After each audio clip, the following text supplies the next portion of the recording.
During operation, Timken-tapered roller bearings undergo enormous amounts of stress. This stress can cause extensive damage to the bearing if it has inadequate or contaminated lubricant, was damaged or dropped during installation, or was adjusted or installed improperly. Today we'll look at ways to tell what went wrong with a bearing by looking at the type of damage it received. First, we look at the effects of debris contamination on the bearing. Debris contamination causes small bruises or indentations along the raceway, reducing the lifespan of the bearing.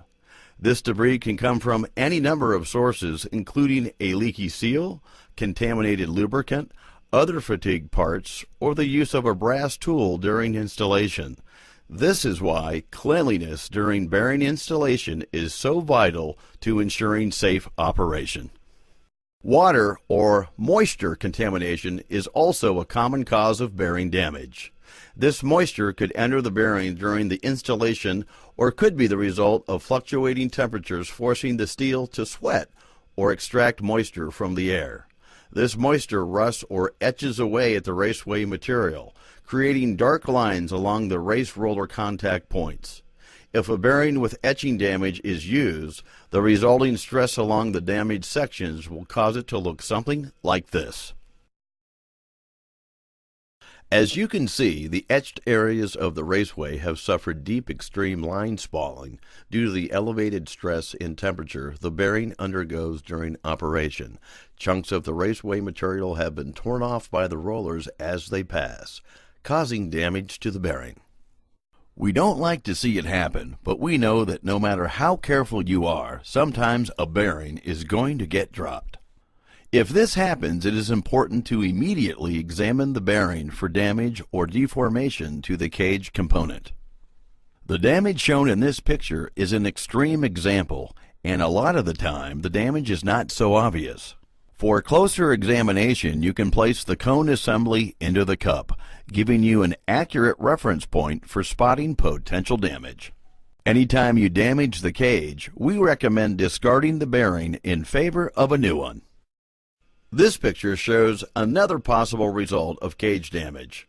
This damage, however, isn't the result of a dropped bearing. What happened here is that during the installation process, the operator made contact and pressed down on the front face of the cage, causing it to spread or expand. This forced the cage into contact with the cup during operation, causing drag that skewed and deformed the cage, ruining the bearing. Using the proper tool during installation is vitally important. If the tool is made of a harder steel than the bearing components, it can cause deformations in the raceway that will result in spalling under the stress of operation. This is why we recommend the use of a mild steel bar, 1020 to 1040 drift, while handling our bearings. Inadequate lubrication, either from a lack of shortage from lubrication, the use of improper lubrication, or worn-out lubrication can cause heat or welding damage similar to what you see in this picture. The damage will typically show up first along the large rib of the cone and the larger ends of the roller components. This is because the two areas are the only sections of our bearings that undergo sliding contact, which produces high levels of friction and heat when inadequately lubricated. Peeling or micro-spalling is also caused by inadequate lubrication, especially during high loads. This happens when an inadequate lubrication or overloading forces metal-to-metal contact between the raceway and the rollers, generating excess heat and wearing away the raceway material. A more extreme case is shown here. Excessive preload during adjustment and/or overloading the vehicle can sometimes cause rapid and deep spalling, as seen in this picture. The enormous stress on the bearing caused by this excessive load heats the bearing to extreme temperatures, softening the material and allowing large chunks of material to be torn from both the raceway and the individual rollers. At the opposite end of the spectrum, leaving excessive end play during adjustment or an improperly seated cup can cause the sort of misalignment damage seen in this picture.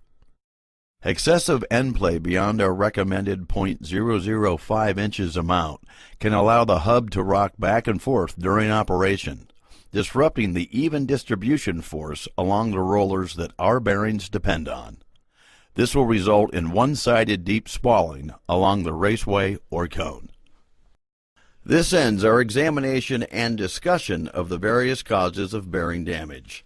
The common factor among all the examples given has been human error during the adjustment, handling, or lubrication stages of installation. This is because human error is the single most common cause of bearing failure.